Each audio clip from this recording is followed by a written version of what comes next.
West Denver. Sleep deprived and heavily caffeinated. All right, let's do this then. This is the Jeff and Bill Show. I don't agree with that. They don't always agree, but hey, at least they have coffee. Coffee. And each other. I love you, man. God help us. I want to bless him. We need all the help we can get. Now here's Jeff Hunt and Bill Thorpe. The Jeff and Bill Show on News Talk 710 KNUS. Wednesday morning, July the 9th, 2025. It's going to be hot, hot, hot. 100 degrees today, 93 tomorrow. Coming up, Vic Vila is going to be with us, and then Ian Escalante.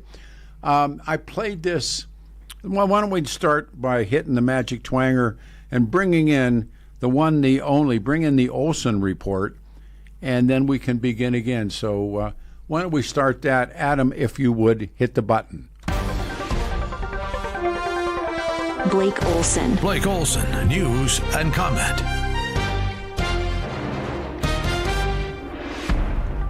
Good morning, Pete. Hey, man. I want to go back over that network shot last night, because as we know, liquid audiences are liquid. People come and people go. I guess this is Wednesday. For 3 days, we have been talking about the Jeffrey Epstein. Can we call it a scandal? Yeah, I guess. I mean, we've known it's a scandal for how long has it been since we first started hearing 2021. Okay. And so, yeah, I guess, it would be a scandal. And so to make things a lot clearer, I'm not a big network news fan, but what Blake said, they really treated this fairly, didn't they? Yeah, I thought so. I mean, honestly, that package makes DJT sound reasonable, almost. I mean, Bondi, I don't think you can make her sound good at all in this.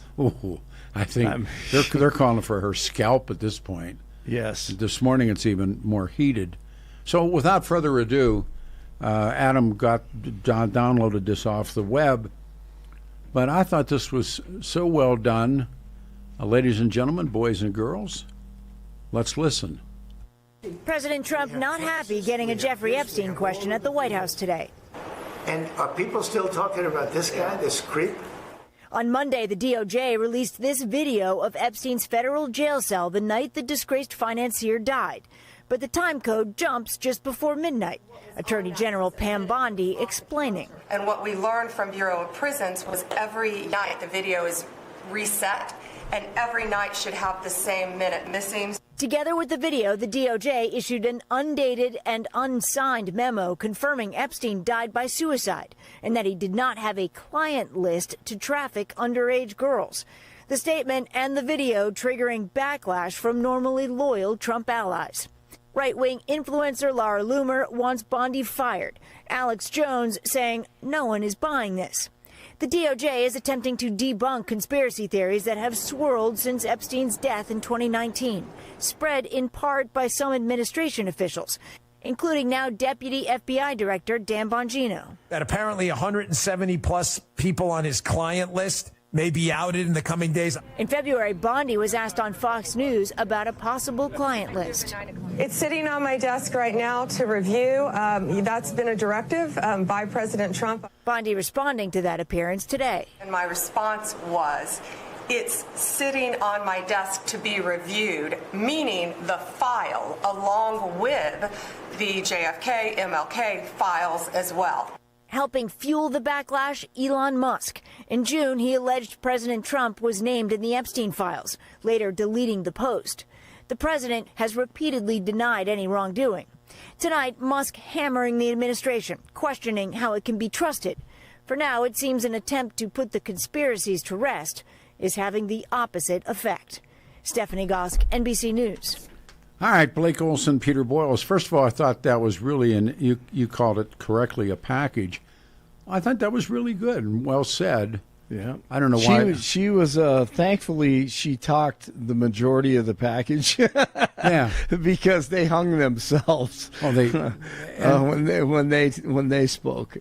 And Bongino, you have to see the vid, but they show a Bongino doing talk radio and talking about and then they all of a sudden now he has a different approach. Oh, never mind. And I'm thinking, you don't get to do it. So when historians ask questions, they ask them to be answered. So do you mind if I bounce them off of you?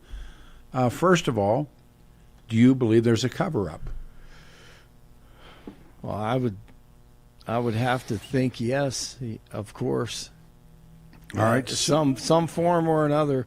Someone's trying to save someone or something. All right. So, having said that, and I agree with you, clearly there's something that they, meaning that group that you and I watched, don't want you to see or know. I mean, historians would do that with Watergate. And I'm not making this Watergate, but I'm saying if there is a cover-up, and we agree that there is, clearly there's something they don't want you to see or hear. Okay, what is it? I have no idea. Could be anything. Honestly, it could be anything. It could be anyone, and it could be any circumstance, like we talked about on Tuesday. Yeah, Monday also. Yeah, because my experience, and it was the one that I think ultimately led to you have to leave here now, was Players and Sugar. And there was a list. I mean, there was a book, a list. And I mean, it's crazy. You experienced this. This is times probably 1 million. However, it was still huge, and you were right in the nucleus of that thing. Only because, and I was telling a friend who's sitting in studio this morning, I was given the call sheet that said Michael, City Council, and a phone number.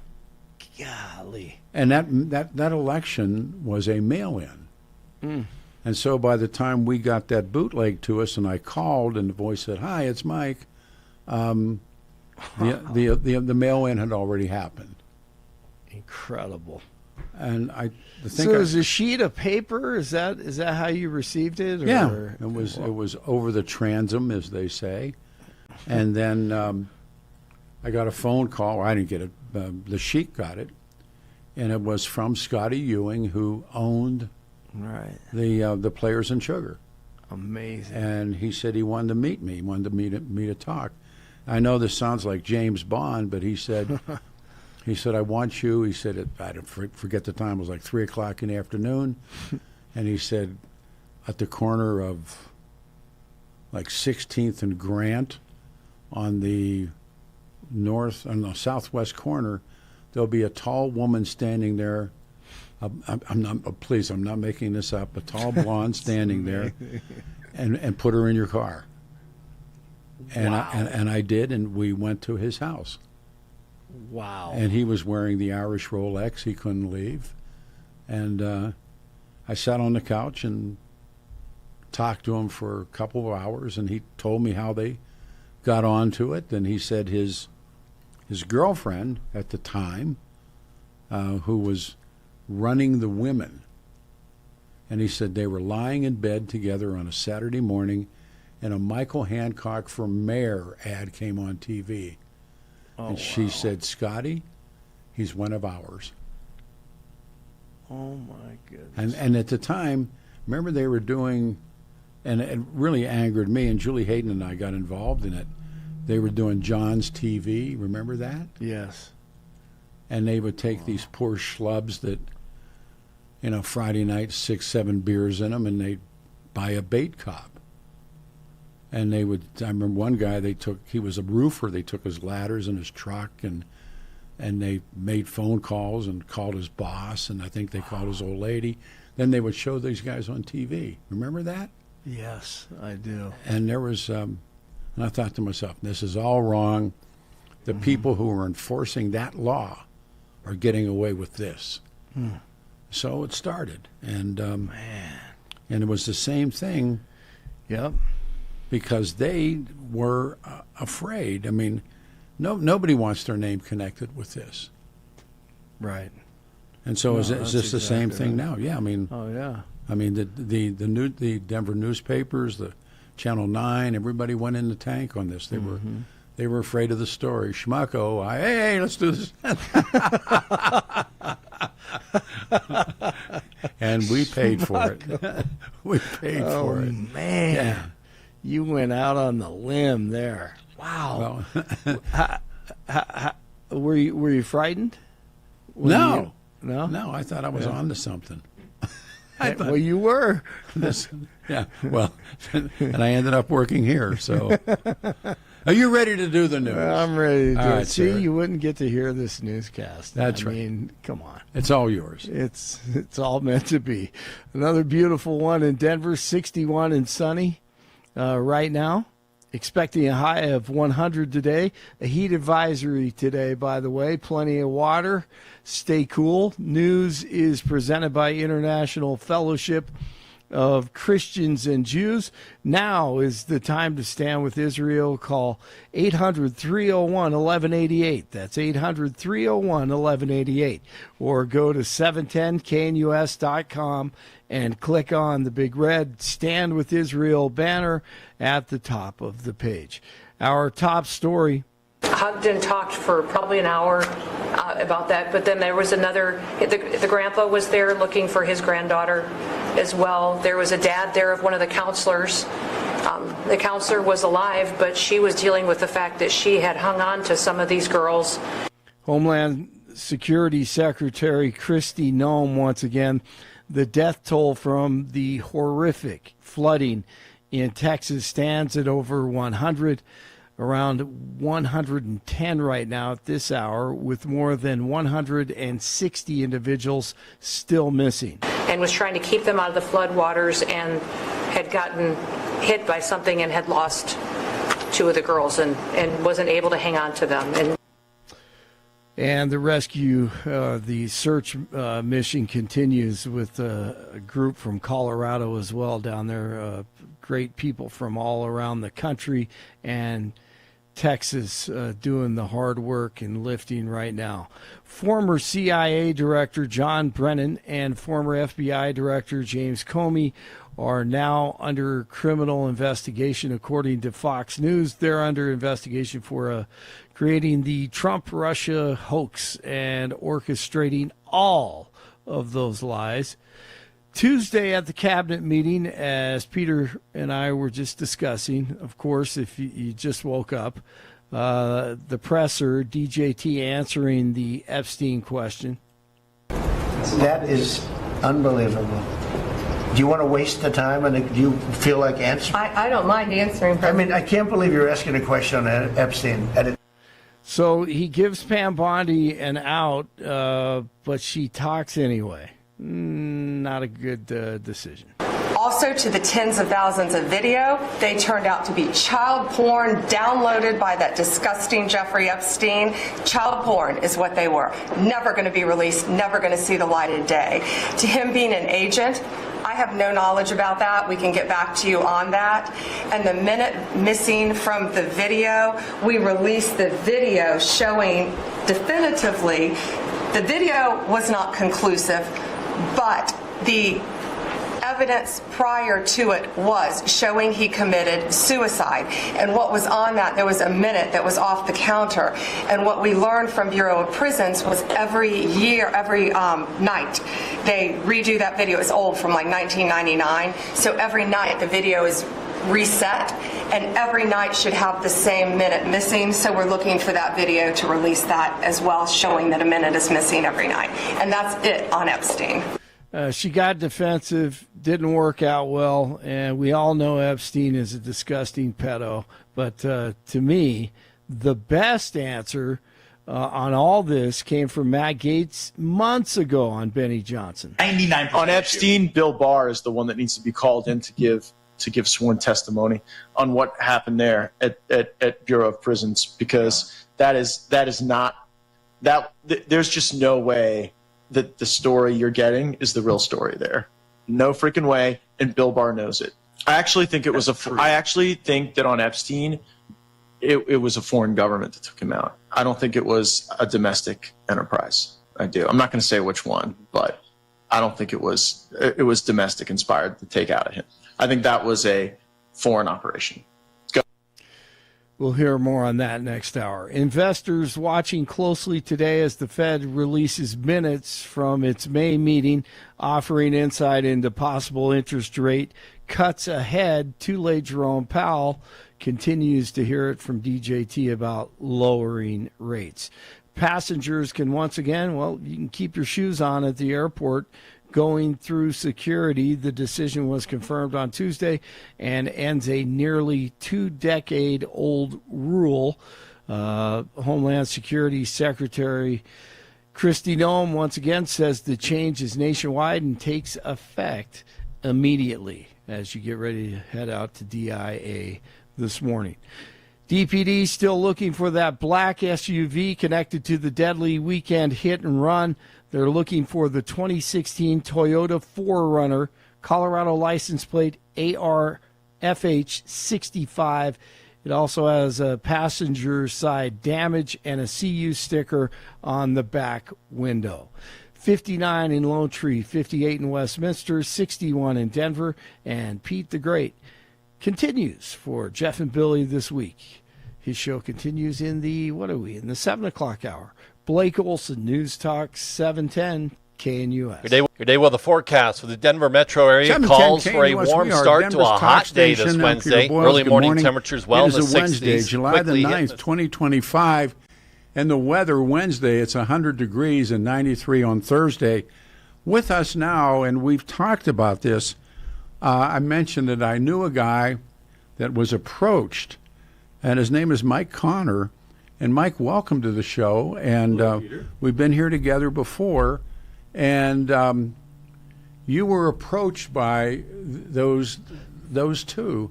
If you would tell the story, please. Yes, I'm happy to. This goes back a ways. If you'll remember when Denver hosted the Summit of Eight.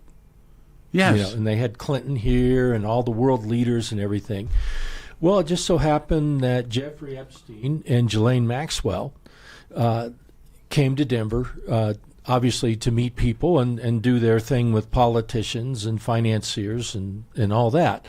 I was at a dance club, and you remember the 23rd Street Parish? I told someone else said that they knew it. I didn't know it. Yeah, well, it was great, and it was probably the best dance club in downtown Denver, and they had all these Maxfield Parish prints, and it was just really a great place. And this very sharp-looking couple walked in. It was kind of early in the night. It was on a Friday or Saturday. And she comes over and introduces herself, and it's Ghislaine Maxwell. Now, I had no idea who they were. They weren't anybody at that point as far as I knew. And she asked me and my buddy if she and her boyfriend, Jeffrey, could hang out with us. I said, sure. And so we started talking. She's very charming, very striking-looking woman. And it was obvious that she was kind of running the show. And as we started hanging out a bit, and she became very interested in me because at the time I was a reporter for Time magazine, had just covered the Oklahoma City bombing trials. I also, when I wasn't doing journalism, worked as a private investigator.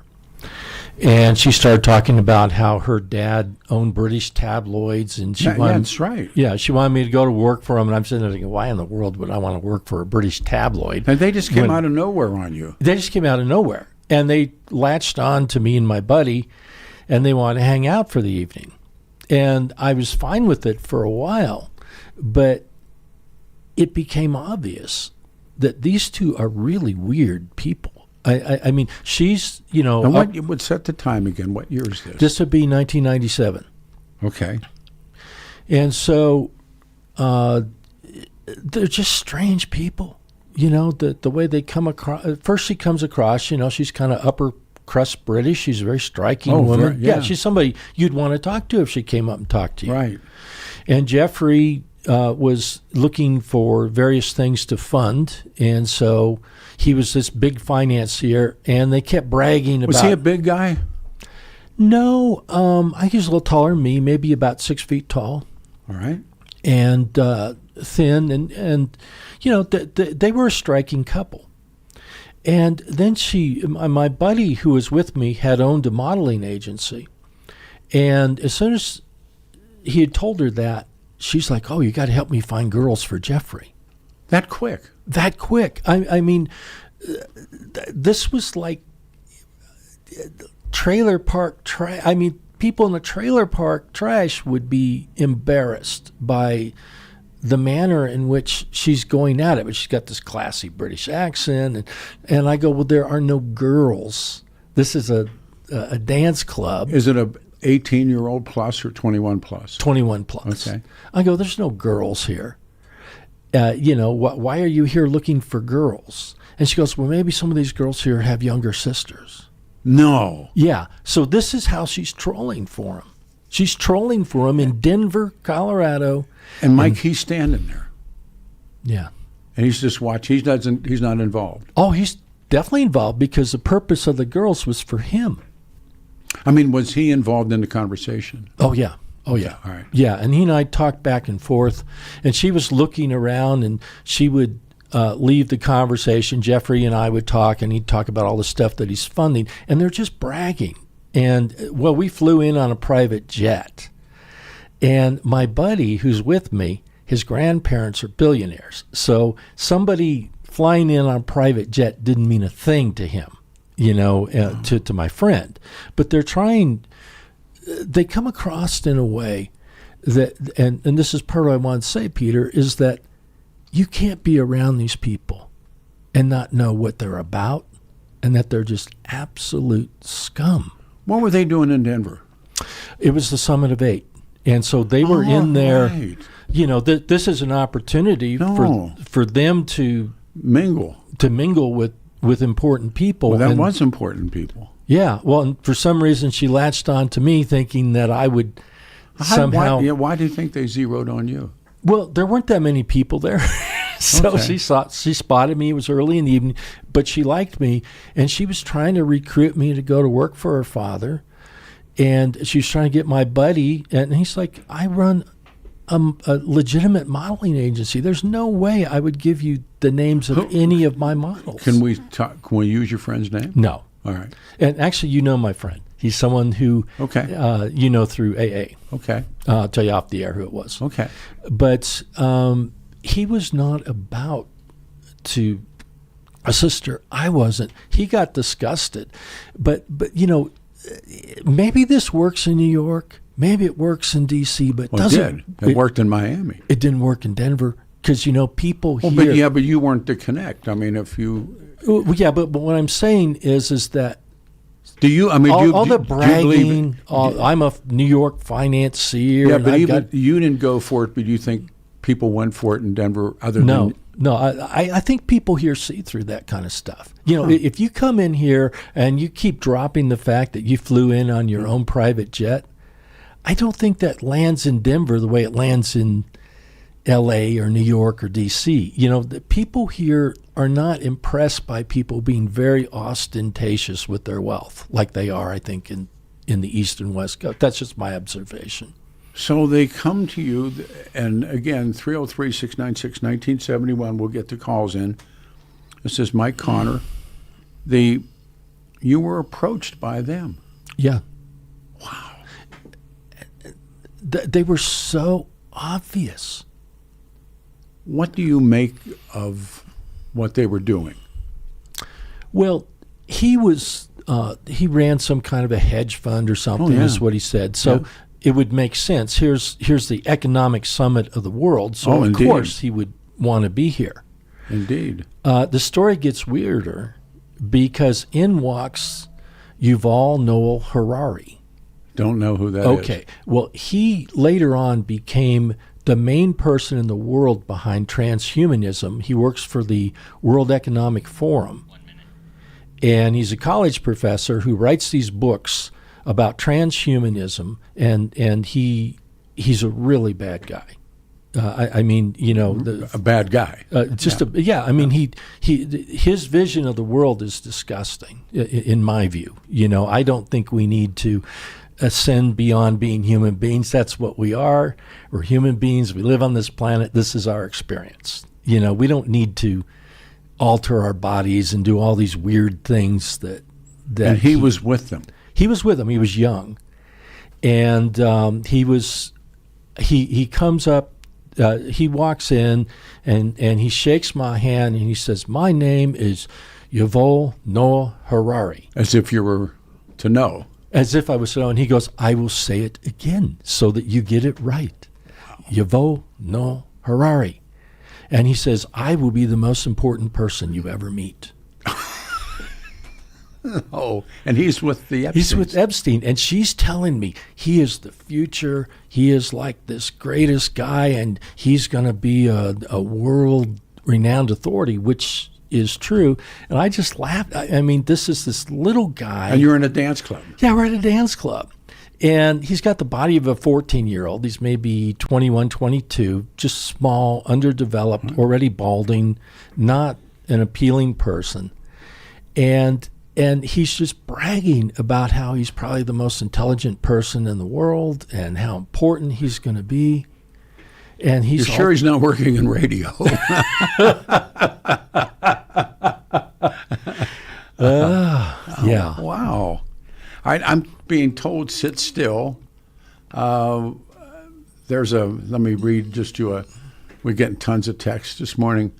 Wasn't Bondi involved with the Epstein case in Florida? I don't know. I think she was. I think she was too. Yeah, as I recall. Well, yeah. she was Attorney General there at the time, right. So she would have awareness of that. The book about him that I read and how they tracked him down and caught him.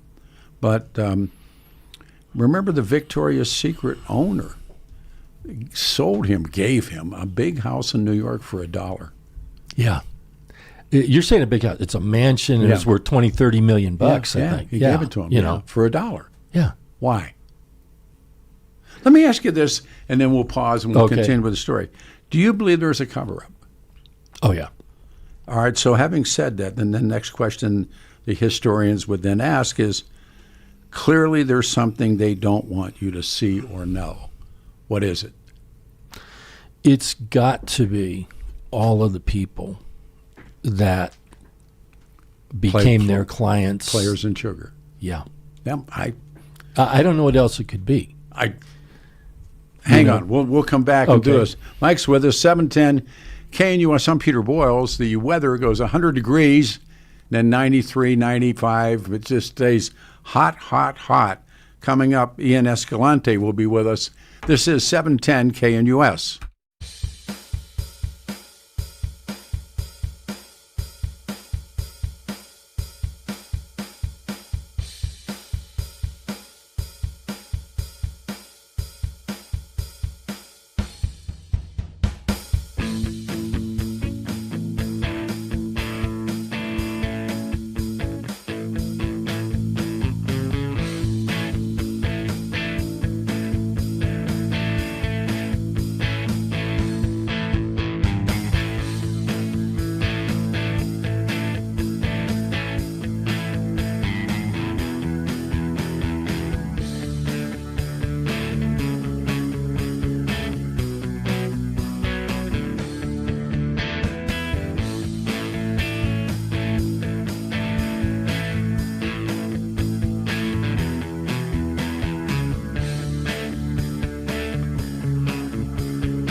Wednesday morning, everyone, the 9th of July, 2025. I'm Peter Boyle, 710 KNUS, 100 degrees. When you hot, 93 on Thursday, Friday, 85 degrees. We've been working with all week since I took the show on Monday morning about this Jeffrey Epstein story. And I've known this man for a while. He's worked at Denver Post. He's done a lot of investigating reporting. His name's Mike Connor. And he gives me a call yesterday, and he said, I had run-ins with Epstein. And I said, really? And I said, come in the studio and let's talk. So you're killing them. The text messaging is great.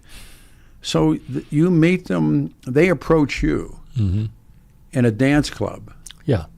During the G8 conference. Right. And that was the conference that had, Bill Clinton was here. Right. And Hillary Clinton was here. Your favorite. Yeah, my true favorite. And, the world came to Denver. Yeah. And the Webbs were hosting. They were the mayor and the first lady. So you said, now how did it end in the dance club? It ended with me being disgusted by them and leaving because they were so weird. You said they were greasy. Yeah, and I'll be slightly crude but polite. She kept bragging about his Johnson. Well, Peter, how many women do you know that are 40 years old that go around bragging about some other guy, another, maybe to her girlfriends, but to another guy? Wow. And she's telling you. Yeah, and look, Jeffrey and I were standing on the edge of the dance club. The dance floor, okay, just like you see the pictures of Trump with Epstein. Sure. Yeah. Well, it would have been the same thing. If somebody had taken a picture, it would have been me with Epstein. So thank God there's not that picture. But I'm not afraid to say I've met this guy because I didn't get involved with him. It was one of those, somebody's buying you drinks and you're having a good time. He had dough. A ton of dough. Well, yeah. And so it was just like I got intrigued because my buddy and I, like I said, who came from a wealthy family, we had a little bet between us as to whether these people were real or not, because he didn't think they had any money. He thought they were total posers and liars. And I thought, maybe, but the investigative side of me is like trying to figure these people out, and I'm trying to ask them questions, see if I can figure out who they are and if they're... And Mike, they're trying to get you to find them young girls. Yeah. Not women. Girls. Yes. How did they say that to you? Just exactly like that. She said, I'm looking for girls for Jeffrey.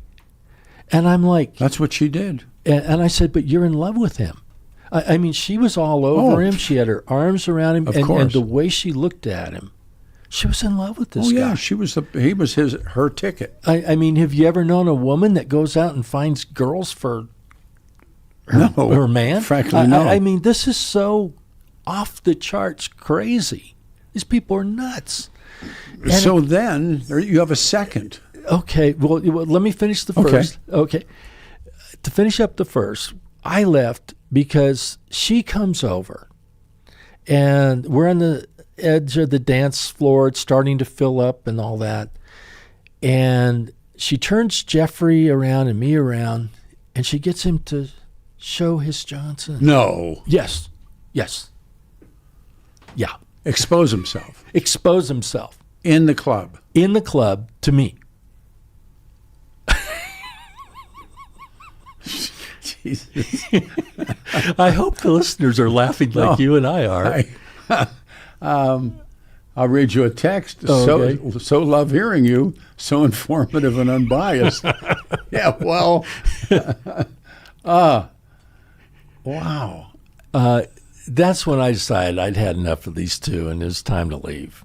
And she tried to get my phone number. I gave her a fake phone number. Yeah. She was going to, because I was both a private investigator and a journalist, she thought I'd be perfect to work for her father. She knew the job. She knew what you were doing. Well, yeah. I told her. She wanted to know what I was doing, and that's kind of why she latched on to me. But her father was probably killed. He certainly was drowned and kicked over the side of the yacht. And yeah, that's one person, I mean, I never wanted to see or have anything to do with either one of them ever again. So, like a bad penny, they show up. Yeah. Again. Yeah, in my life. And this is what happened, okay? After I was no longer working in journalism, I went into finance, and I became a consultant for international banking. And I came across a financial crime, and I became a whistleblower. So I'm a whistleblower. This is Denver. This is Denver, but the crime is elsewhere. It's an international crime. It has nothing to do with Epstein or Maxwell. Okay. Right. But I had some problems. I had people after me trying to kill me. Sure. You know, and you bring forth the evidence on something, you know. Like that. Yeah, like that, of that magnitude. And so a member of the intelligence community helped me. I.e. the CIA?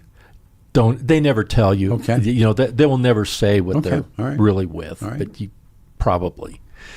And I was able to check this guy out, and he had his own due diligence firm, and he advised me to get what's called a kill switch, which basically what that means is that you take the information that you have and you protect it. So if something happens to you, that information comes out. You know, I have two friends. Media. I have two friends that are like that. Yeah.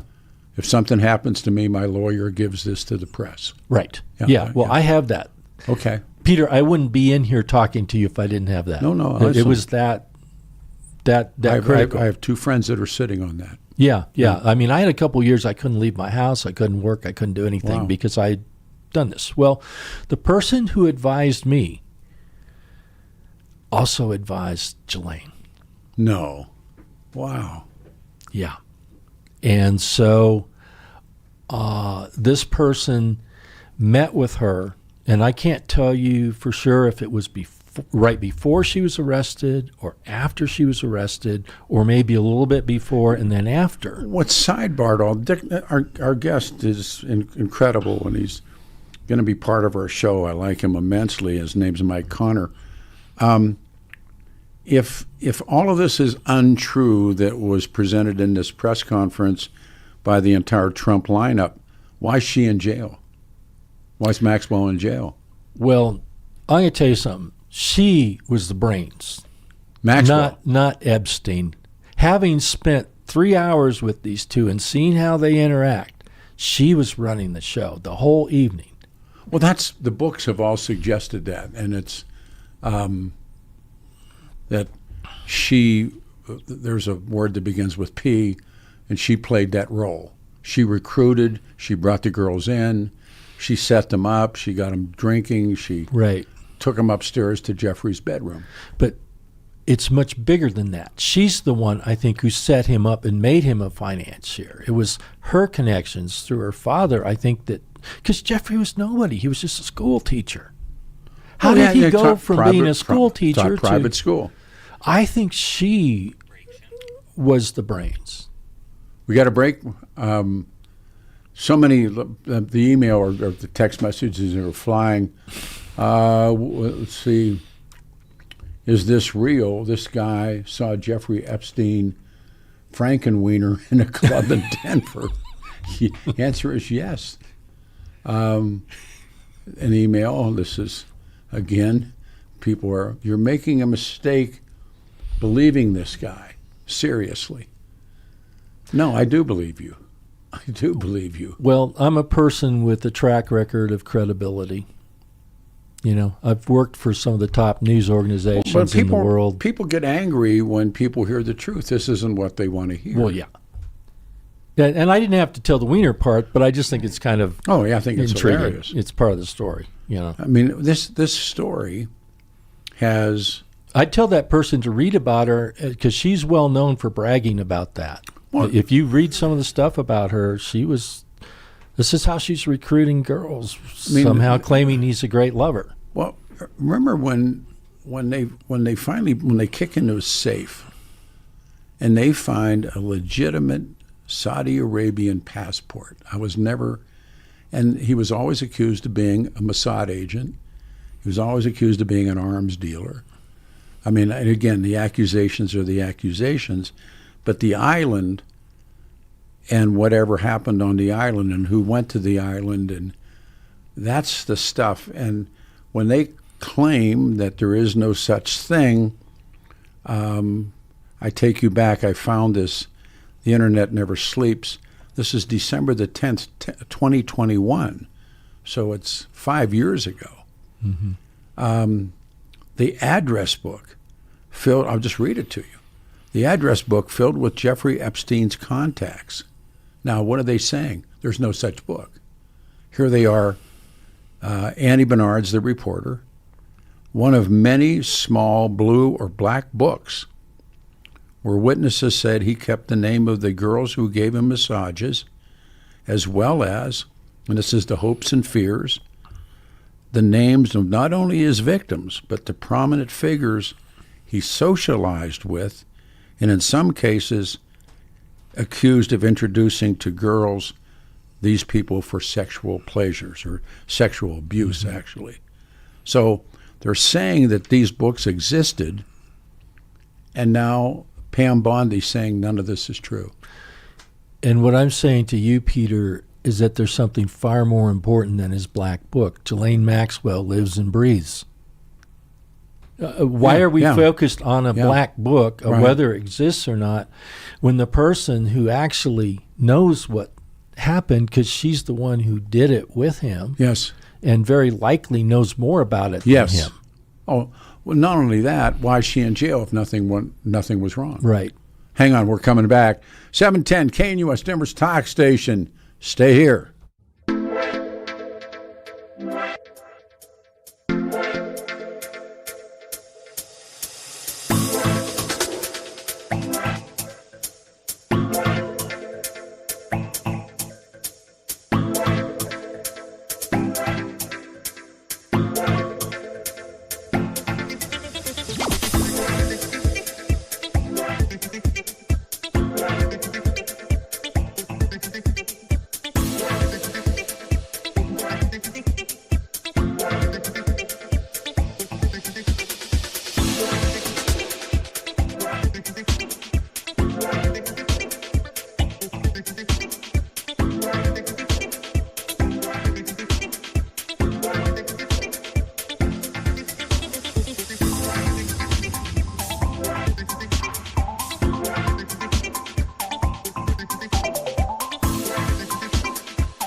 Wednesday morning, everyone, July the 9th, 2025.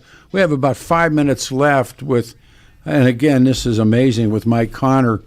He's an investigative reporter. Jump to, and again, we'll get you back towards the end of the week, the second meeting you had with Epstein. Well, it wasn't a meeting with him, but it was that the person who was assisting me in protecting myself was hired to protect Ghislaine Maxwell.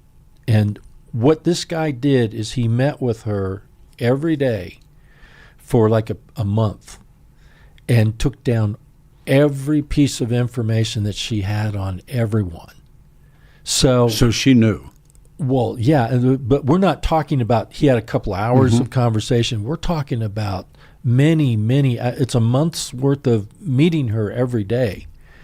This is why she, quote unquote, didn't kill herself. She created a kill switch of her own. And the guy that advised me, he didn't create my kill switch, but he advised me on it. He was involved in creating her kill switch. And for the folks that don't know that term, is if something happens to me, these notes or this information or this material goes to the press. Right. And you usually do it with a lawyer. Yeah, well, and in this world, you do it with a computer programmer. Fair enough. Okay. Fair enough. But in this case, I mean, the amount of information that she had. Imagine an investigator sitting down with someone every day for a month. So tell me what you think we're watching right now. What we're watching right now appears to me that we're being marched into World War III. And I think that this stuff with Epstein, all this blackmail material, may be being used behind the scenes to march us toward World War II. I mean, you've got Trump a few weeks ago using the F word describing Netanyahu, and now you got him saying he's the greatest guy in the world. Yeah. Something is not right. The same thing's happening in Gaza and with Netanyahu. Yeah. Peter, we need a special prosecutor to look at this. Look at this and tell us whether there's something here or not. Somebody with credibility, that's harder. Well, the Dems are going to start coming at this. And again, if you listen to that piece that was done last night on the network, it was very good. And Pam Bondi can't keep her story straight. And Dan Bongino, who I actually know and really thought the world of, bad choice of words, but he's being forced to say something that I fear he doesn't want to say. Well, and by the look in his face and everything, it doesn't look like he believes what he's saying. But what is the reason? Again, why the cover-up? And then clearly, if there is a cover-up, what is it that they do not want folks in the audience to know? Yeah, and I'm not sure that it's that Trump did a bunch of sexual stuff. I don't think it's that. I don't know. But he did go after Epstein and kicked him out of his country club when he found out what he was up to. Yes, so, he did. You know, I'm not sure that that's it, but I think that we're being marched into World War III. And this scares me far more. You know, Epstein is just one little piece of what is being done to blackmail people, I think. We come up on time. Did he take his own life, or was he murdered? I doubt he took his own life. You and I both. I doubt it. And they're all saying now there is no evidence, and suddenly these tapes appear, and they're not blaming the guards anymore. Anybody can dummy tapes in this world. You know, I mean, nobody's going to buy that. You know, here's a clock on the tape. You could dummy that easy. I see. I have no faith or trust in the government. Haven't had it in so long. It would be nice to have it back, but I don't think I'm ever going to get it back. If we lose the Department of Justice, if we lose justice in this country, we will never get it back. We have to have justice. Was this story developed? So I'll get you back towards the end of the week. Hang on. Thanks, Mike. Sure. Everybody, on the other side, Ian Escalante will be with us. And this story is not going to go away. 100 degrees will be the high, and 93 on Thursday, and 85 on Friday. Stay here, 710 KNUS. We are Denver's talk station.